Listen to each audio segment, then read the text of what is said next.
Welcome to our channel GV two corner.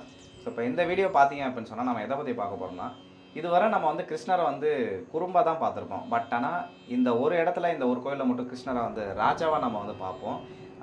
அதுதான் எந்த கோயில் அப்படின்னு சொன்னீங்கன்னா, துவாரகாவில் இருக்கக்கூடிய துவாரகதீஷ் டெம்பிள். ஸோ நம்ம போன வாரம் நம்ம மதுரா கோயில் பற்றி பார்க்கும்போது சொல்லியிருந்தோம், கிருஷ்ணரோட வாழ்வியலை சம்மந்தப்பட்ட 3 முக்கியமான கோயில் பற்றி பார்க்க போகிறோம். அந்த வகையில் போன வாரம் மதுரா கோயில் பற்றி பார்த்துருந்தோம். இந்த வாரம் கிருஷ்ணர் வந்து அரசங்க ஆட்சி பண்ண துவாரகா கோயில் பற்றி பார்க்க போகிறோம். இந்த கோவிலோட ஹிஸ்ட்ரி என்ன, சிறப்புகள் என்ன, எப்படி ரீச் ஆகலாம், அந்த மாதிரி முக்கியமான விஷயங்கள் வீடியோவில் பார்க்கலாம். இதுக்கு அடுத்தது பூரி ஜெகநாதர் கோயில் பற்றி நம்ம பார்க்க போகிறோம். சரிங்களா? வீடியோக்குள்ளே போகிறதுக்கு முன்னாடி சேனல் சப்ஸ்கிரைப் பண்ணாமல் யாராவது பார்த்துருந்தா மறக்காம சப்ஸ்கிரைப் பண்ணிக்கோங்க. வாங்க வீடியோக்குள்ளே போகலாம்.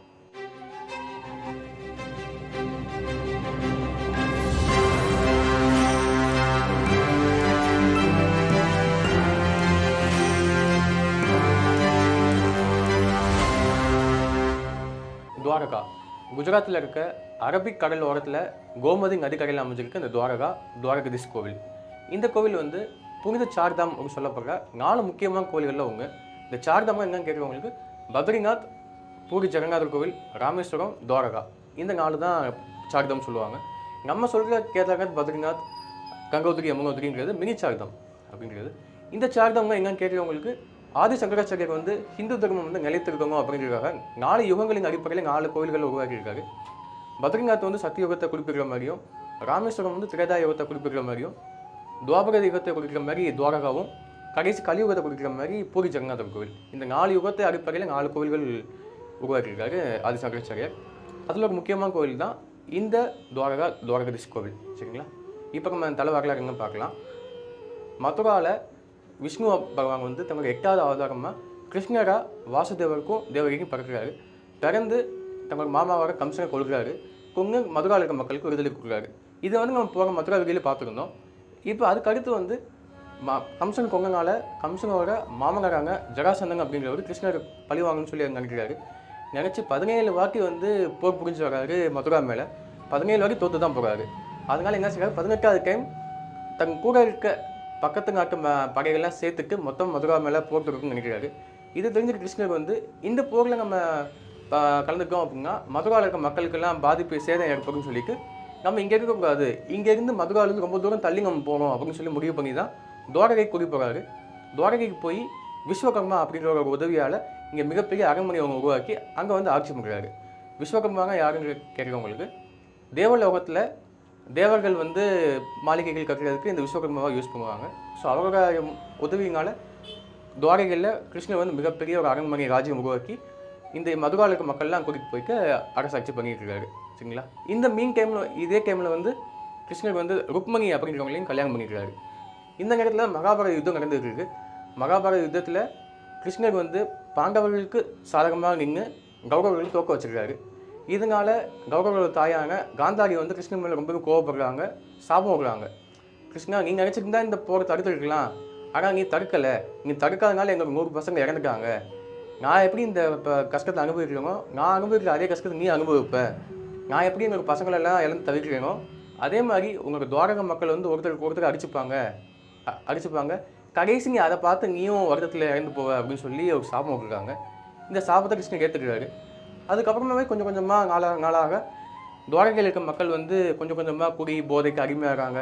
ஒருத்தரோடு அடிச்சுக்கிறாங்க. கிருஷ்ணரால் யாராலையுமே ஒன்றும் தடுக்க முடியல. கொஞ்சம் கொஞ்சமாக அழிவு நோக்கி போய் ஒரு 30-35 வருஷத்தில் அந்த மக்கள் ஃபுல்லாக அழிஞ்சிருக்காங்க. இப்போ துவாரகையில் இருக்க ஒவ்வொரு மக்களுமே அவங்களுக்குள்ள அடிச்சுட்டு இறந்து போகிறத பார்க்குற கிருஷ்ணர் வந்து வருடம் தாங்க முடியாமல் காட்டுக்கு போயிருக்காரு. காட்டில் போய் இருக்கும்போது ஒரு வேடன் வந்து கிருஷ்ணரை பார்த்தா மான் நினச்சி அம்பு எதிர்க்கிறாரு. அந்த அம்புனால பட்டு கிருஷ்ணர் வந்து அங்கே உயிர் நிறுத்துறாரு. கிருஷ்ணர் உயிர் நிற்கும்போது இந்த துவாபர யுகம் அப்படிங்கிறத முடிஞ்சு கலியுகம் ஆரம்பிக்குது. கலியுகம் வந்து பூரி ஜெகநாதர் கோயிலும் கடிங்கும். சரிங்களா? இதுதான் வந்து துவாரகையில் இருக்க கிருஷ்ணரோட கதை. இப்போ வந்து கோயில் கதை எங்கன்னு பார்க்கலாம். இந்த கோவில் வந்து 8ஆம் நூற்றாண்டில் எப்படி மதுரா வந்து கிருஷ்ணரோட பேரனாங்க வஜ்ரநாபா வந்து கட்டினாருன்னு நம்பப்படுதோ, இந்த துவாரகை கோயிலுமே அந்த வஜ்ரநாபா அப்படிங்கிறவங்க கட்டப்படுறது நம்பப்படுது.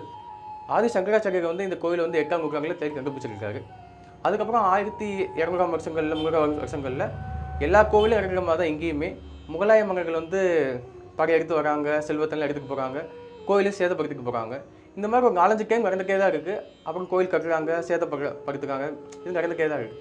கடைசி 1900 மகாராஜா கெய்க்வாட் அப்படிங்கிறவர் இந்த கோயிலை வந்து கொஞ்சம் புதுப்பிச்சு கட்டியிருக்காரு. இப்போ வந்து இந்திய கவர்மெண்ட் வந்து அந்த கோவிலை வந்து பராமரிச்சுட்டு வருது. சரிங்களா, இதான் கோயிலோட ஹிஸ்ட்ரி. கோயிலோட சிறப்புகள் என்ன அப்படிங்கிறத பார்க்கலாம். இந்த கோயில் வந்து முன்னாடி சொன்ன மாதிரி புனித சார்தாமில் ஏதோ ஒரு கோவில். அது போக 7 சப்தபுரிகள்னு சொல்லுவாங்க, அதாவது முக்தி ஸ்தலங்கள் இந்தியாவில் இருக்குது. அந்த 7 எங்கன்னா காசி, அயோத்தியா, மதுரா, ஹரித்வார், உஜ்ஜைன், துவாரகா, காஞ்சிபுரம். இந்த 7லையும் துவாரகா ஒன்று. அப்புறம் பார்த்தீங்கன்னா விஷ்ணுவோட 108 திவ்ய ஸ்தலங்களில் இது ஒன்று, 98வது திவ்ய ஸ்தலம். சரிங்களா, இந்த கோவில் வந்து 5 மாடிகளாக இந்த கோவில் வந்து கட்டியிருப்பாங்க. கோவில் மேலே ஒரு கொடி பறந்துட்டே இருக்கும். அந்த கொடி வந்து சூரியனையும் சந்திரனையும் குறிக்கிற மாதிரி இந்த கொடி பறந்துட்டே இருக்கும். ஒரு நாளைக்கு 4 வரைக்கும் இந்த கொடியை வந்து கோயிலில் மாற்றிட்டே இருப்பாங்க. சரிங்களா, இது போக இந்த கோயிலுக்கு வந்து 2 வாசல்கள் இருக்குது. என்ட்ரி ஆகிற நுழைவு வாசல் வந்து மோட்ச வாசல் அப்படிங்கும், எக்ஸிட் ஆகிற வாசல் வந்து சொர்க்க வாசல் அப்படின்னு சொல்கிறாங்க. இது ஒரு 2 வாசல். இது போகவும் இந்த கோயில் ஸ்பெஷலுக்கு என்னன்னு பார்த்தீங்கன்னா, எல்லா கோவில்லையும் தேவி வந்து சாமியோடு சேர்ந்து தான் கோவிலில் இருப்பாங்க. இந்த கோவில் வந்து கிருஷ்ணருக்கு வந்து ருக்மிணி கல்யாணம் பண்ணியிருக்காங்கன்னு சொல்லியிருப்போம். ருக்மிணி கோவில் வந்து துவாரகா ஊரை விட்டு 2 கிலோமீட்டர் தள்ளி வெளியில் தான் இருக்கும். அதுக்கு என்ன கதை அப்படின்னா, துர்வாச முனிவர் எல்லாம் கேள்விப்பட்டிருப்பீங்க, சாபத்துக்கு பேர் போங்க அவர். அந்த துர்வாச முனிவர் வந்து கிருஷ்ணருக்கு ருக்மிணி போய் விருந்துக்கு அழைக்கிறாங்க. அப்போ அழைக்கும்போது அவர் என்ன சொல்கிறாங்கன்னா, நீங்கள் 2 பேரும் எங்கள் தேரில் உட்கார வச்சு இழுத்துட்டு வந்தால் தான் நான் வருவேன்னு சொல்கிறாங்க. அதுக்கு என்னங்க அவங்களுமே தேரில் வச்சு இழுத்துட்டு வராங்க.